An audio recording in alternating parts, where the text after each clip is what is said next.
Ayan po mga kabida, isang magandang oras sa lahat at welcome po sa aking channel. Eto po, tila pinapalayas na po. Ito pong si Congressman Duke Frasco po mga kabida sa kanyang opisina po dyan sa House of Representatives.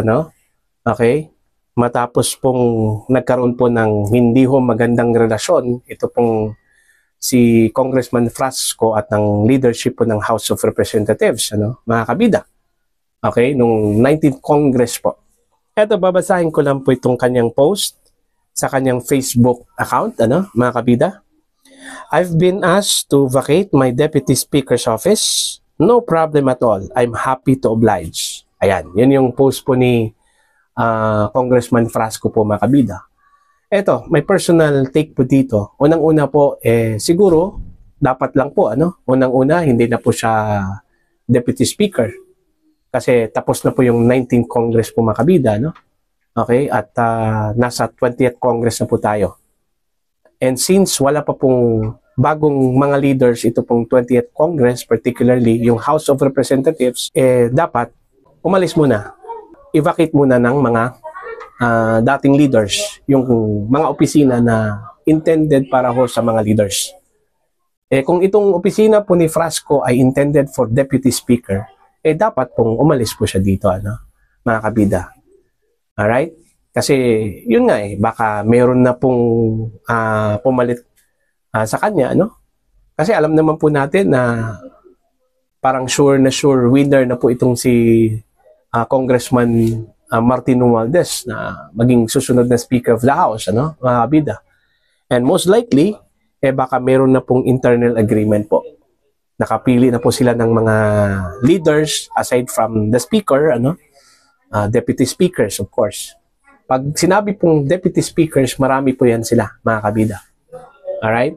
So, baka po may kapalit na po itong si Frasco, mga kabida, bilang deputy speaker for Visayas. Alright? So, nararapat lang po na umalis po siya dyan. Kasi hindi yan siya, kumbaga, normal at regular na opisina kagaya ho ng ibang mga opisina po ng mga kongresista, mga kabida. It's a deputy speaker office. Okay? And since hindi naman po siya deputy speaker ngayon, wala na po siyang position ngayon sa 20th Congress, so dapat po siyang umalis. Pero hindi ho maiiwasan na mayroon pong halong politika ho dito. Kasi alam naman po natin yung pinagdaanan po, alitan sa pagitan po ni Congressman Frasco at Speaker Martin Romualdez. Kung naalala po ninyo mga kabida, nung 19th Congress po, may mabibigat at maanghang na salita ito pong si Congressman Frasco against Martin Romualdez po. Okay? Kaya nga, doon ho lumitaw yung mga story, na meron daw mga kongresista from Visayas and Mindanao na disgruntled, kumbaga hindi ho nagustuhan yung pamamalakad daw ni Congressman Romualdez bilang Speaker of the House, mga kabida. At dahil ho dyan, sa hindi ho magandang feedback po ni Congressman Frasco kay Speaker Romualdez, itong kanyang partido po na National Unity Party po, since kaalyado po ng supermajority po ng House of Representatives, nagdesisyon po na tanggalin ito pong si Duke Frasco bilang miyembro po ng partido, mga kabida. Kasi hindi ho sumunod doon sa patakaran daw ng partido. Okay? At dahil doon, yun na po. Identified na po ito pong si Frasco na hindi na po kaalyado ni Martin Romualdez po, mga kabida, nung later part na po ng 19th Congress. Kaya nga siguro ito yung resulta, mga kabida, Okay, pinaalis po siya. Aside po na hindi na po siya Deputy Speaker, siguro partly may politika po, Okay? So hindi naman po nagmatigas po itong si Congressman Frasco. In fact, sa kanyang post po, mga kabida, he is willing and happy to vacate, dito ho sa kanyang opisina. At siguro maghanap na lang po siya ng bagong opisina po niya, Hindi ho dito sa opisina na most likely intended for the Deputy Speaker. Pero hindi pa natin alam, malay natin, hindi pa po formal na pinili si Speaker Romualdez bilang Speaker of the House po, mga kabida, Sa 28 pa po, yung first regular session po ng 20th Congress po mga kabida, malalaman po natin kung talaga bang si Congressman Martin Romualdez ba ang susunod at ang bagong Speaker of the House sa 20th Congress. Malalaman po natin yan. Baka may twist na mangyayari po mga kabida, no? Eto, magbasa lang po tayo ng ilang mga comments po dito, sa post po ni Duke Frasco, mga kabida, alright? Eto po, sa post po ni Duke Frasco, meron pong 9,700 reactions, 2,900 comments, and 191 shares, mga kabida, no? Ito yung mga reactions po, Ito, mula kay Duke Frasco po, Samara di ani sa lokal na politika sa akong kaatbang. No vote, ibot.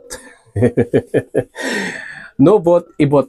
So, naibot good si Congressman Frasco sa kanyang opisina, mga kabida, no?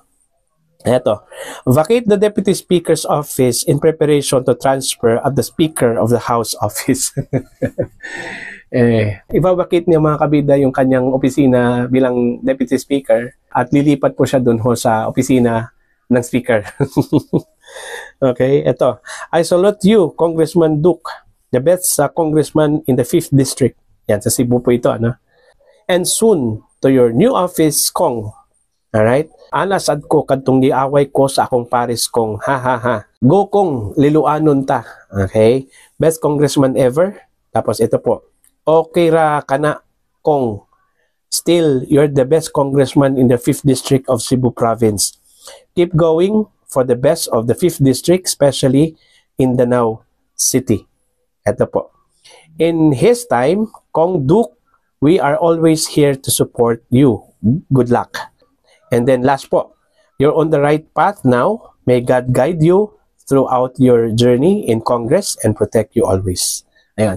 Yun yung ilan sa mga comments, mga magagandang remarks po mga kabida, mula sa mga supporters at followers po ni Congressman Duke Frasco po, mga kabida. Maalala po ninyo mga kabida, umugong po itong balita na meron pong katapat po itong si Speaker Romualdez bilang Speaker of the House at 20th Congress. Nung sinabi po ni Congressman Duke Frasco po na ang kanyang susuportahan bilang Speaker of the House, it's either ito pong si Toby Chanco or ito pong si Congressman Alvi Benitez, mga kabida. Kaya doon ho lumabas yung story na baka meron pong kalaban ito pong si Speaker Romualdez bilang Speaker of the House dahil sa sinabi po ni Congressman Duke Frasco po mga kabida. Kaya nga itong July 28 na first session po ng House, medyo exciting po ito. Malay po natin baka may kalaban po si Speaker Romualdez kahit na po sinabi na po ng kanyang mga kalyado po dyan sa House of Representatives po mga kabida na done deal na raw ito pong pagiging speaker po ni Speaker Romualdez sa 20th Congress. Baka may susubok dyan, kalabanin ito pong si Speaker sa floor during the regular session po mga kabida. Magdedepende po yan kung gaano karami yung susuporta ko dito sa magiging kalaban po ni Speaker Romualdez, either kay Congressman Toby Chanco ng Navotas or kay Congressman Alvi Benitez po makabida ng Bacolod City. So, nasa kanila po yan. Itong dalawa, meron pong mga kalyado dyan sa loob dyan po sa House. Hindi po natin alam kung gaano po sila karami. At itong kanilang sinabi po na 288 congressman po makabida, na nagpakita po ng suporta daw para po kay Speaker Romualdez. Hindi po natin check kung talagang itong numbers na ito makukuha talaga ni Speaker Romualdez.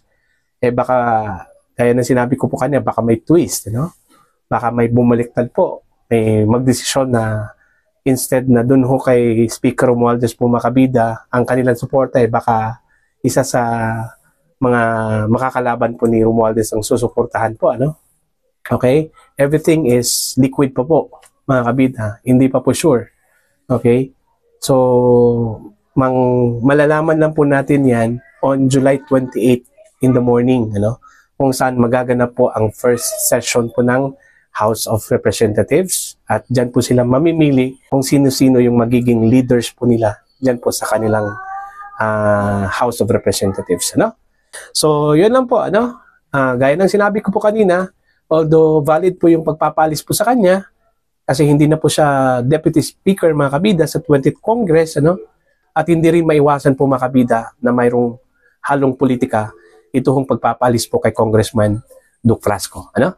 So, para po sa inyo, ano po ang inyong pananaw at opinion ho dito? Please comment down. Sa mga hindi pa po subscribe sa aking channel, please subscribe. Just click the subscribe button, click the notification bell, click all para updated po kayo mga kabida sa aking mga uploads. Thank you very much.